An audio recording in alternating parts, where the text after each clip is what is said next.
and using means short of war to confront them as necessity dictates. But then more importantly, enabling the good guys, many of whom are in civil society, and I have found it very profitable in my work on post-war justice to actually look for cross-fertilization with all the international development literature, right? Because as I'm sure some of you know, the whole thinking about international development has completely changed over the past 30, 40, 50 years, right? And I found it very profitable to look at, what development experts like Amartya Sen have to say about this. And so I think there's a lot of very constructive room to be played by investing heavily in civil society elements.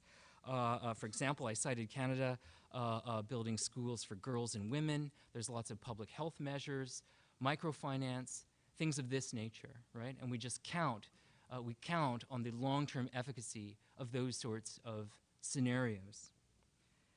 So a substantial yet not occupying security presence, switch over to a Cold War strategy, right, of kind of indirect pressure and enabling of the internal good guys. And then finally, as I've already mentioned, the US and its international allies should commit constructive investment and aid to these societies, contingent on their continued good governance. A little money can go a long way in the real world. And the importance of the economy is something that I think hasn't been stressed enough yet, in part because of the gravity of the security dilemmas in both societies. So I think that with about 2 more years of concentrated efforts on growing the economies, assuring the various groups that they can work together, and phasing out of combat operations, that rehabilitative post-war justice will be reasonably satisfied, and the Americans will be morally free to leave if they wish. The reality is that these efforts simply can't last forever, and Dobbins has given us a richly empirically informed timeline, 10, a dozen years, based on all the modern historical cases to keep in mind. And that's what it is. That's what it boils down to. The difference between the ideal, the reasonable, and the worst-case scenario. Ideally, Iraq and Afghanistan would turn out to be just like Japan and Germany. But we all know that this is simply not going to happen. What we have to settle for then is the reasonable, sustained efforts over a dozen years at building minimally just societies there, and a number of real successes to point at, especially regarding regime transformation. This may be the very best we can hope for in these very tough cases. In conclusion, justice is a tough job and not a cheap one either. America and its allies are very nearly at the point of fulfilling justice's post-war requirements in Iraq and Afghanistan. We will have to settle for what Aristotle wisely called a second-best solution. But this is completely reasonable, and the worst-case scenario seems avoidable, provided that we take clearer and stronger action now during the transition out than we did 10 years ago during the transition in.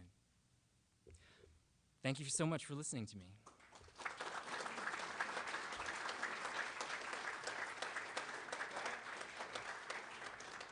So we have about 10 minutes for questions, so Brian will receive the call on whoever. Can I ask the first question? Please.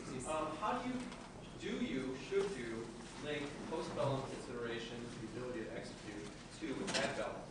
In other words, should it be attached to reasonable chance of success? And if you cannot do the post in some capacity, then you should go to war. Yeah, terrific.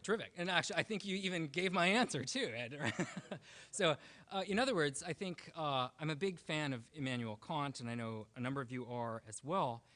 And in my view, Kant began this whole discourse on ius post bellum with his seminal essay, Perpetual Peace.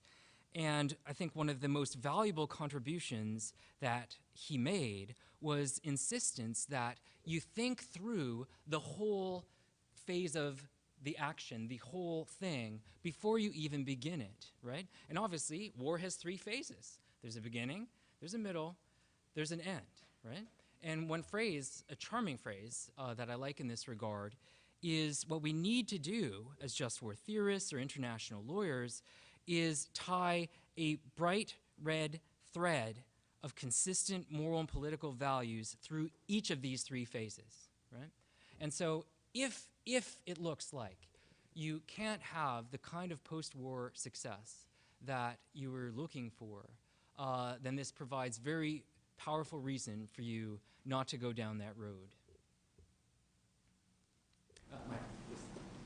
There's this very odd feature of this postbellum, which has become apparent in the past decade, and which you referred to when you said that we hope to end combat operations in Afghanistan 12 years after the end of the war. So we now face a situation where the postbellum reconstruction, which you described very, very well, takes place while we're still fighting. And that does seem to call for some new ideas about either bellum or post-bellum. Yes, yeah, terrific. Yeah, I always get asked this, right? Well, ius post bellum, right? You talk about ius post bellum, Orend. Well, when is the post moment, right? When does the post actually ever arrive? I can sympathize with that.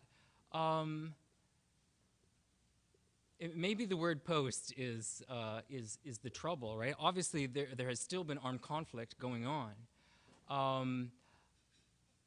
So I'm not too fussy about the term, right? We all kind of know the general sort of phase or scenario that I'm talking about and the sorts of principles that I think should be operative in that phase, right? I guess my shorter answer is, well, look, there's day and there's night, and there's that whole transition phase of evening, and at any point in the evening, we can say, well, is it night yet? Is it night yet? Well, is it night yet? Night yet? Well, but then sooner or later, it's night. My own view with Iraq and Afghanistan is that we could talk meaningfully about post-war reconstruction as soon as the main objectives for having started the war were achieved, right? So as soon as the regimes were in fact knocked over, then we can talk about something importantly different. Whether you want to call it post-bellum, the wordsmiths in the crowd can come up with a new phrase for that. But for lack of a better term, I just call it post. Jeff, please. I have a challenge for you. I can't tell you how exciting it is for me to be able to make an objection to you that everybody makes against me. Can you give me your answer in advance? I'll give you the question. I notice that your list of postbellum goals actually presuppose our ability to identify the side that was in the right and the side that was in the wrong. That is, your norms for use postbellum are not neutral between the side with the just cause and the side lacking a just cause. This is because you mentioned the necessity of an apology, that the aggressors surrender wrongful gains. Well, we've got to be able to tell that those gains are actually wrongful. There's also demilitarization. That's obviously not a demand that you want to impose on both sides. And actually, demilitarization suggests that you're making an assumption here that the unjust side has lost. So what are you going to say when the unjust side wins? What are the rules of use postbellum when the bad guys win? It looks like you're going to face the same challenge that I face. Two of them. First of all, are you confident that you can identify the just side, and don't you need rules that are neutral in order to be practicable, rather than rules that presuppose the identification of the good guys? Terrific. there's so much there, right? So I mean, I did. Just so you don't think, I'm ignorant or something. I mean, I did kind of say straight out that, these were kind of ideal type models that assumed victory.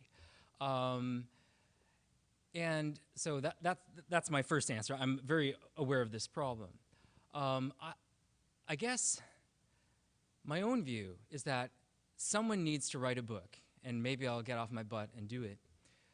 A 600-page theory of post-war justice that can account for these various cases, right? So when the good guys win, have a preponderance of control in that society, here's what post-war justice might look like. What if it's the bad guys who win, right? I mean, I guess my short, cheap answer is, well, the principles in those other more difficult cases should approximate to these as close as is feasible given those sets of circumstances. But that's a short and cheap answer, right? I have found it kind of challenging enough, and I've been kind of satisfied with this so far, to just try to impress upon others the need for this kind of new separate category of postbellum justice, and I just seek to kind of be stimulating and stimulative in that regard, and then other people can gladly take up, or my future self can gladly take up the kinds of challenges that you mentioned. Please, go ahead. From an answer, it seems like you believe that bad guys are going to follow some kinds of rules. That doesn't make sense to me. If the aggressor wins, he obviously broke the rules when he did the aggression. Now that it's over, he's going to follow some set of rules? I don't think so. Well, yeah, and look, fair enough, right? But in a way that's kind of like saying, well, from the fact that there's going to be lawbreakers, is there a reason not to have law? Right? Sure, there's bad faith people. There's predators. There's people who won't be constrained by the rules. But we can't let the tail wag the dog, right? There's still great reasons. And I enumerated 6 or 7 right at the very start, right? Why it profits us all, right? To be mindful of the need for post-war rules. I want to follow up on this. Maybe it would help you just to bite the bullet on these objections and say, look, when the bad guy wins, that's the state of nature. I mean, there's no reconstruction. Why do you want to reconstruct to consolidate the aggression? I would say that the effort should be to help kick out the bad guys who won, or something of that sort, with the UN or whoever can do it if it can be done. But not this reconstruction thing in that case. I think I'm trying to help you. No, that's great. That's great. It would be better for you to actually say, these are the cases where the good guys win. Yeah. When the bad guy wins, all bets are off. No reconstruction. The only thing to be left here is to kick out the aggressors for the reasons that Yeah, or engage in other prudential kinds of measures, right? Yeah, good. Please, go ahead. I know we need rules, whether one is a Kantian or no, but one of the rules I think you set down was you disband the country's armed forces and their security forces when you come in, if I got that right. And I think there's a consensus that specifically the American decision to disband the Iraqi armed forces as precipitously and completely as we did was a bad mistake. So I'm worried about that being on the rule books in black and white in the new Geneva Convention, which might not account for cases sufficiently. Second question involves the 10-year mark. I'm wondering, based on the historical model, what is magic about that 10-year mark? Is it because people lose political will, they run out of resources? I mean, in operational terminology, we talk about what's called the culminating point. And that's when an attack runs out of gas, you've had too many people hurt and killed, you've lost your way, run out of ideas, the plan no longer addresses the current situation, and we start stalling. So one of the things that an operational commander has to do is to constantly defer that culminating point so that it doesn't arrive before the objective or victory.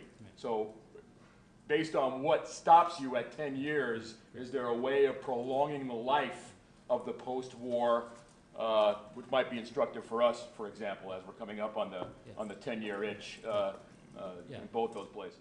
Right, great. Okay, so second question first. Not to put too much emphasis on the magicness of 10 years, right? Obviously, ideally, I would love